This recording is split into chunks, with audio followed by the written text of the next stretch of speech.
Hey guys, Tough here. This is I think going to be part two of the tutorial series for the new mod stuff. Coming off of the last one, putting the stick hat on. I've actually got that in the real stick that's got the button pins anyway. So what we want to do today is set up the wiring that's going to go from the stick to the Teensy on the USB controller.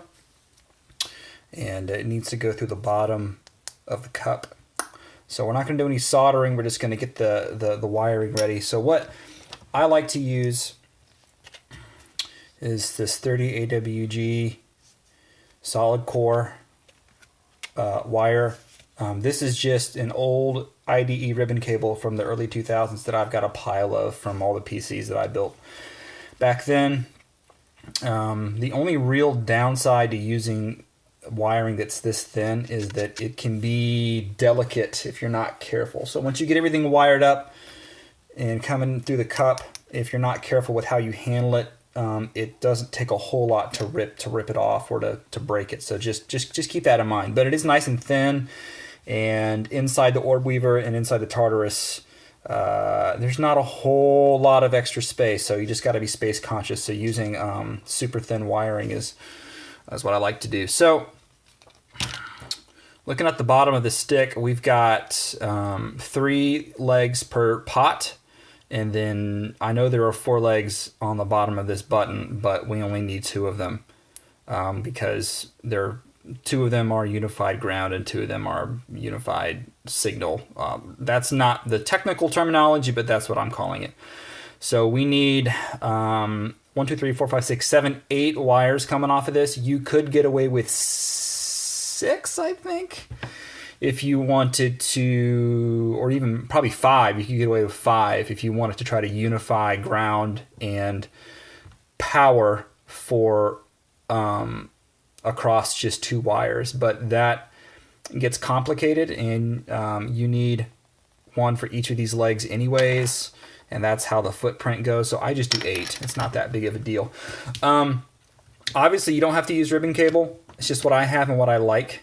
If you just have a spool of, AWG 28 or 30 wire that you want to just cut up and kind of group together, you can do that as well.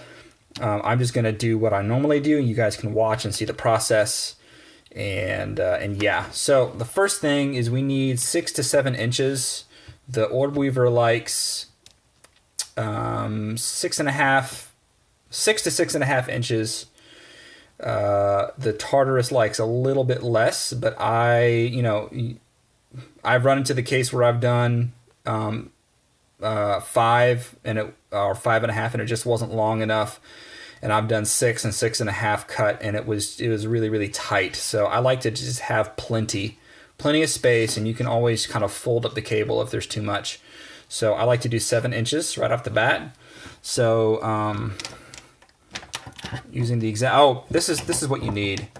You need cable, you need cutters, you need wire stripper. You do not need markers. You do not need an X-Acto knife. You do not need a ruler. I recommend you use these things, but they're not necessary. You'll see why. So for when the only reason you need the X-Acto knife is if you're messing with ribbon cable. It makes it really easy to kind of separate these out. Please don't cut me. Please don't cut me. If you've just got a loose spool of wire, you have no need for the X-Acto knife. So we need 8 wires. So I'm going to count this out. So we're just going to count 1, 2, 3, 4, 5, 6, 7, 8. And I'm going to get a little bit closer with my own eyes instead of looking through the camera, so I make sure I get it right. 1, 2, 3, 4, 5, 6, 7, 8. And then once you find the 8th, you just kind of put a little slice in the cable, and what that lets you do is now you can rip it all the way down, and you don't have to worry about the shielding coming off. If you try to do that with your fingernails, then I've had trouble with it How long is that? Is that long enough? Nope, I need more. Where's 7 inches, by the way? Let me just look at this. Is that all the way down there? Yep, so I basically just need all the way down to here. And then I can rip this off right here. Don't need that. That can be used for some other project.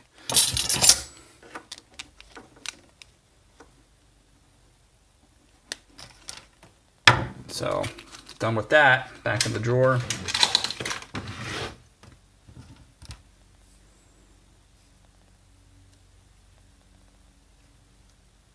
Okay, so now what I do is, and again, if you're just coming off of a loose spool of wire, you don't have to worry about this, but I need to separate each wire out.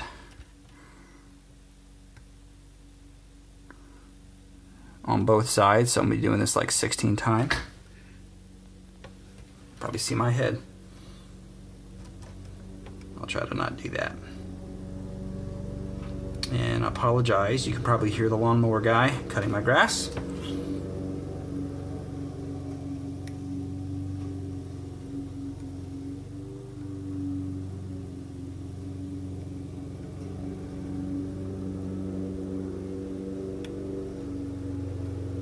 And this is the same concept as before. I'm just trying to get a start on this the wire insulation so I can rip it down.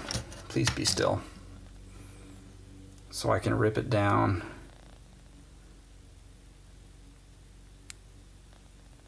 You're gonna need a lot because it needs to come up to the bottom of the cup. You need a lot, because you're gonna have to solder the stick on the other side of it. So just give yourself a lot. Give yourself a lot to work with. This is weird, working through the camera because I'm doing this through the camera preview. You can see all the junk on my fingernails. Congratulations, dude. And you can see it's letting me kind of cleanly. I guess I missed that one. Let me cut it. It's letting me cleanly pull these down without tearing the insulation.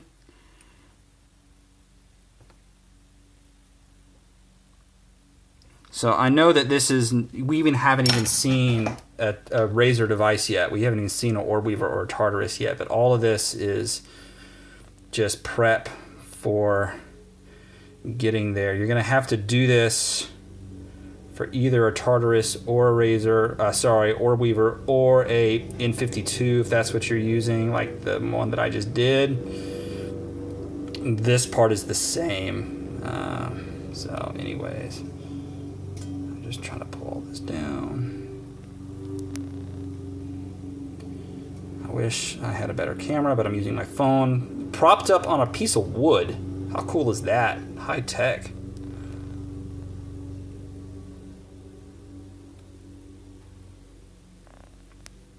So there's one side. Do the other side. You don't need as much on the other side that's going to the teensy as far as ripping it down, but you might as well just give yourself some room to work. You can always tape it up if there's just too much of a rat's nest of cables.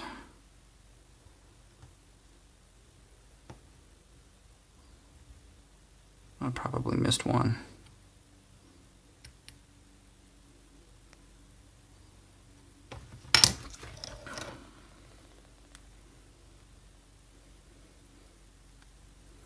Yeah, so I'm gonna get myself that much. You don't need as much.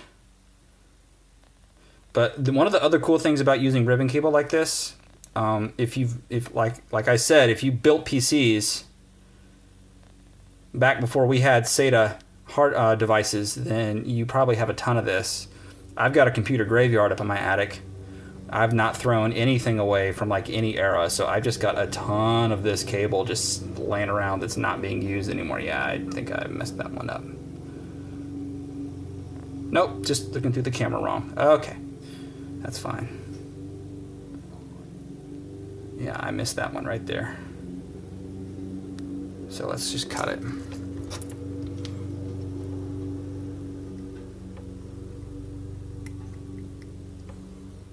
So like I was saying before, you haven't even seen a razor device yet, but this is just I'm not going to say this is good electronics basic stuff because I've not been formally trained. I've just kind of taught myself, so this is just how I do things. But this is years of trial and error, and if you're new to this, at least you will see something that produces a good result, even if it's not technically the right way to do something, because I really don't know. But I know I'm kind of talking all over the place, but one of the other reasons why I like this ribbon cable is because even though you're kind of separating the ends, it's all held together in the middle. So your cable run is nice and compact and neat. You don't have to try to bind it up with a zip tie or tape or something. Anyways, so we're done with the X-Acto knife.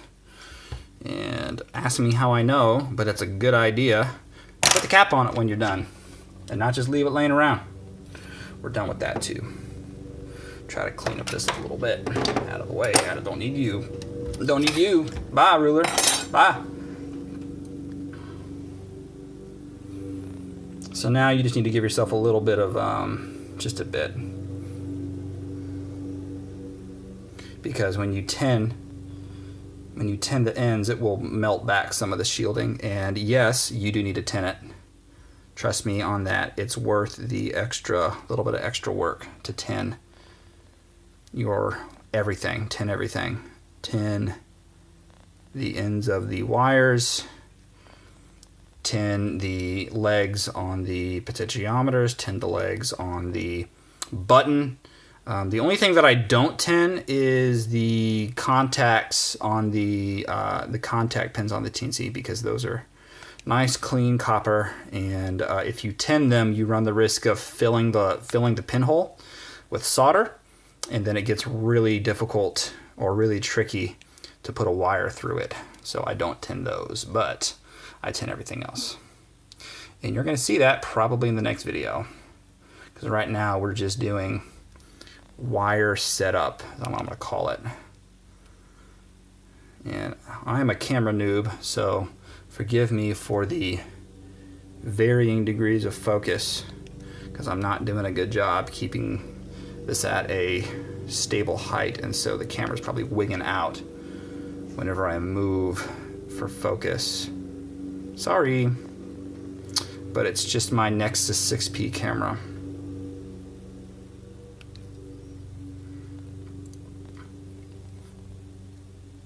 Almost done. Trying to keep this video not super duper long. We're already at 12-ish, 13 minutes, something like that. Hopefully the next part will go fast, or I may do the next part off camera. Probably won't. Maybe I'll just do one side. I'll do one side for you. All right, so the next part is color coding these things. So if you look on the bottom of the stick, like I said, you've got 3 legs for each potentiometer. 1, 2, 3, 1, 2, 3, and then 2 legs for the stick. That's going to go like that. So what I like to do is kind of separate out 1, 2, 3. 1, that's not right. We need this feller right there. Like that, boom. No, I had it right the first time, did I? It's the perspective looking through the camera lens is interesting. Okay, like that. So you see 1, 2, 3. Probably like this. 1, 2, 3. 1, 2, 3. 1, 2. So what I like to do now is color code these fellers on both sides. I'm only going to do one side right now, and I'll do the other side off camera, but you'll see the finished result when we go to solder it, just for the sake of time. So the way that these potentiometers work, the way that we're going to use them is one leg is ground, one leg is power. Doesn't matter really. Not really. The middle leg is your signal, we're going to call it. So I like to do red for power, black for ground, blue for signal, and then I use this guy just to mark this gold one to mark the signal for the button, so I'm not confused. And that doesn't really matter. We know that one of these over here is signal and one is ground, and it does not matter which is which because of the way that momentary switches work. You can just do whichever one you want.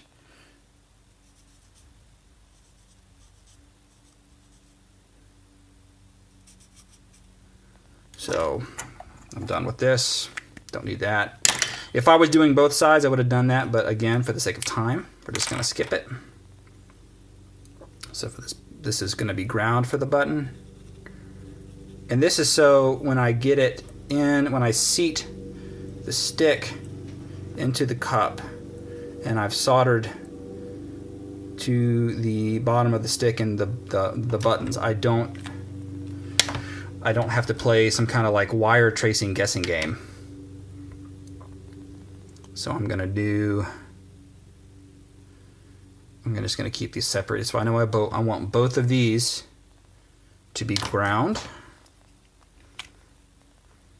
So the last or the first of each of the potentiometer wires I want to be ground.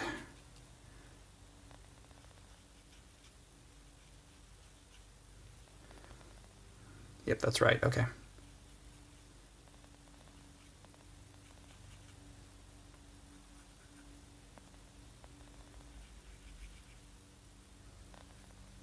That's good.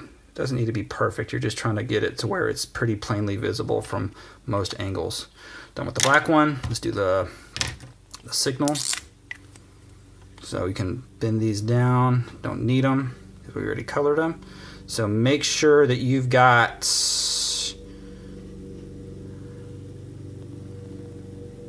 how are you going to do it? Yep, I'm glad I did that. Make sure you've got the middle of each side. So this needs to be blue because it's going to be one of the analog pins.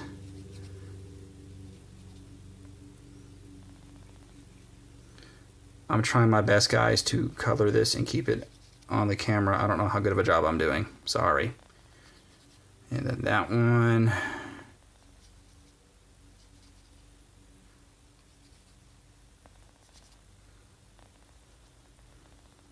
Okay.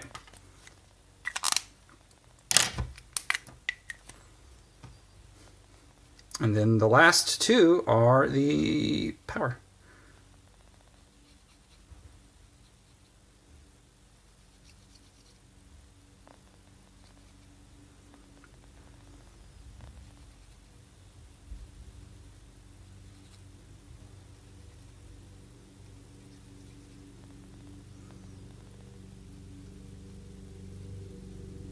I think that's it.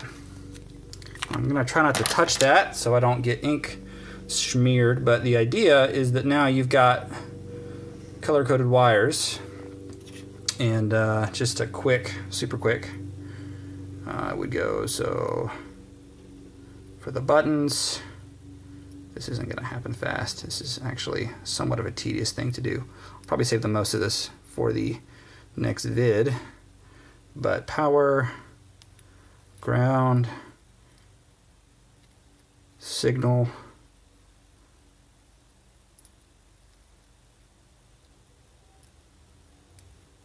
I'm not going to do the other side. So you can see that you just put them through the bottom and then they come through the top. Obviously, that's how holes work. And then I've not done the other potentiometer legs, but then you would push all these through and then solder the stick on from that side, and you can pull this out and it pulls and seats the stick in. Obviously not too hard because you don't want to rip the leads. And then you would just repeat the color coding on the same wires down here. So you don't have to do any tracing. You can just solder this directly to the TNC, you know, because of the colors, what goes where. Anyways, that's your wire prep. If you are using just a spool of wire, it would look a little bit different than this. But generally you get the idea. So next step will be, we'll do some soldering. That should be fun. And I'll catch you guys later.